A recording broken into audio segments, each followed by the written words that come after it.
Let's rewind the clock, way back to the 6th century. The world is basically run by two massive superpowers, the Byzantine Empire and the Persian Empire. And right between them, the Arabian Peninsula, a huge, kind of empty-looking desert. Seriously, nobody, and I mean nobody, was looking at this place thinking a world-changing civilization was about to be born there. So how on earth did it happen, right? That's the big question we're going to dig into. How did this small community, brought together by the Prophet Muhammad, just explode onto the world stage, building these vast empires ruled by caliphs and sultans, and surviving everything from incredible golden ages to total world-ending catastrophes? Okay, to get our heads around this huge 1,000-year story, let's think of it like a relay race. The baton of power and leadership gets passed from one great dynasty to the next. We start with the Prophet's first successors, and we're going to follow that baton all the way to the mighty Ottoman Empire. All right, let's get into the first leg of the race. The first runners are on their marks, right after the Prophet Muhammad manages to unite the tribes of Arabia. But then, when he passes away in 632, it sparks this massive crisis. How does this brand new community even survive without its leader? Well, their answer was to create a totally new role, the Caliph. It literally just means successor. But this wasn't just a king or a president. No way. The Caliph was the political, the military, and the spiritual leader for the entire Muslim community, the Ummah. The first 4 men to hold this job became known as the Rashidun, which means the rightly guided caliphs. And what happened next was just staggering.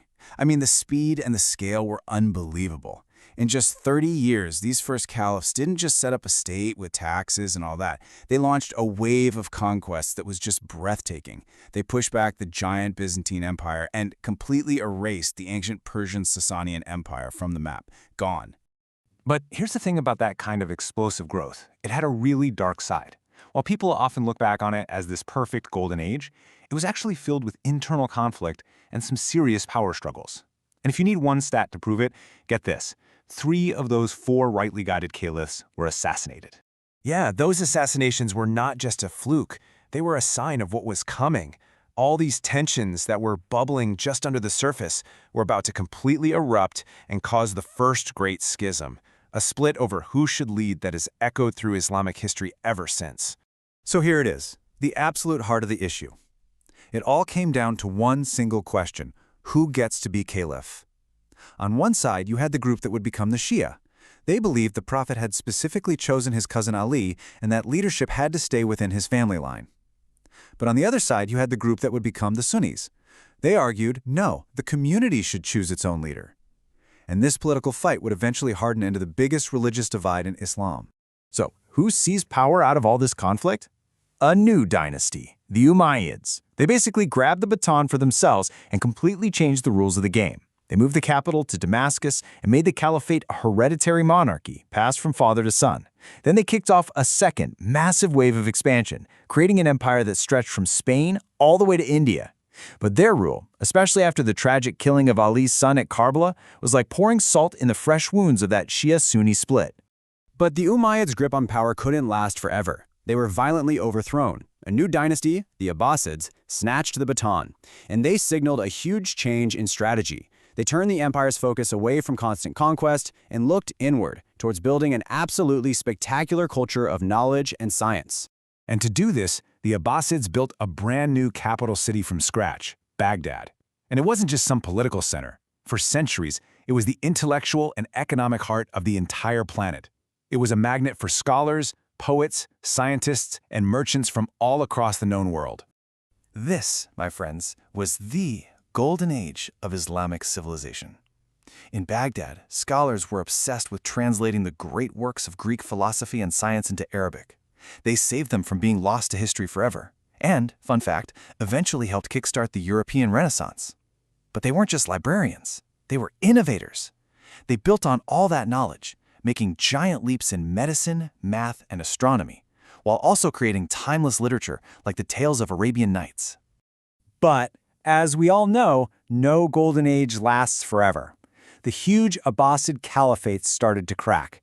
It was getting weaker as powerful governors in different regions started breaking away.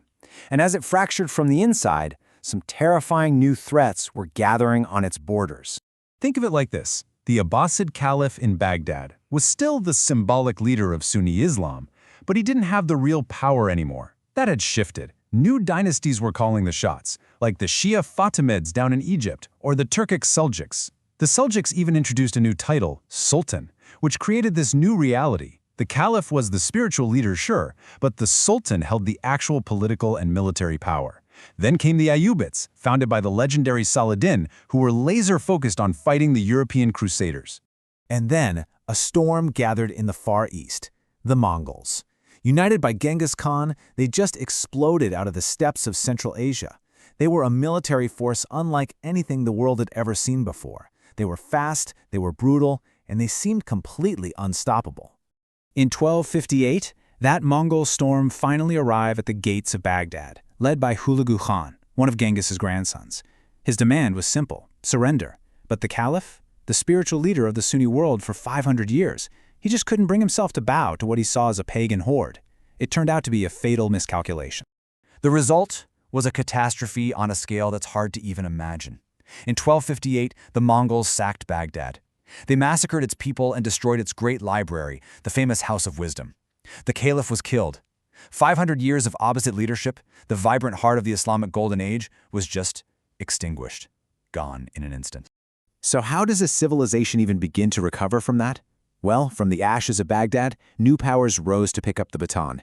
And they wouldn't just stop the Mongol apocalypse, they would forge an entirely new world order. The first real answer came from Egypt, from a very unique warrior class called the Mamluks. They were former slave soldiers who had seized power for themselves, and they did the impossible. At the Battle of Ain Jalut in 1260, they handed the Mongols their first major defeat, basically saving the heartlands of Islam from being totally destroyed. And just for good measure, they kicked the last of the Crusaders out of the Middle East, earning themselves the title Defenders of Islam. Meanwhile, another power was quietly growing over in Anatolia. Starting as just a tiny principality around the year 1300, the Ottomans began this relentless expansion. In 1453, they did the unthinkable and conquered the legendary Byzantine capital, Constantinople. Then, in 1517, they swept south and conquered the Mamluks in Cairo. And with that victory, the Ottoman Sultan declared that he was the new Caliph, making him the undisputed leader of the Sunni world. Okay, this brings us to the final leg of our relay race. By the 1500s, the Islamic world was dominated by three powerful, stable states. We often call them the gunpowder empires because they were masters of new technology like cannons and firearms. You had the Sunni Ottomans controlling the Middle East and Southeast Europe, their rivals the Shia Safavids in Persia, which is the foundation of modern Iran, and the Sunni Mughals ruling over India. And of these three massive empires, it was the Ottomans who would carry that caliphate baton all the way across the finish line of our story. This last great caliphate would last for an incredible 600 years, shaping 3 continents before it finally collapsed in the fires of the First World War. So, what's the big takeaway here? From the very first caliphs in Medina to the last sultan in Istanbul, this 1,000-year saga of unity, division, golden ages, and destruction, it's not just ancient history, it's a living legacy. It's etched into the borders, the political conflicts, the cultural treasures, and the very faith of hundreds of millions of people all across the globe today.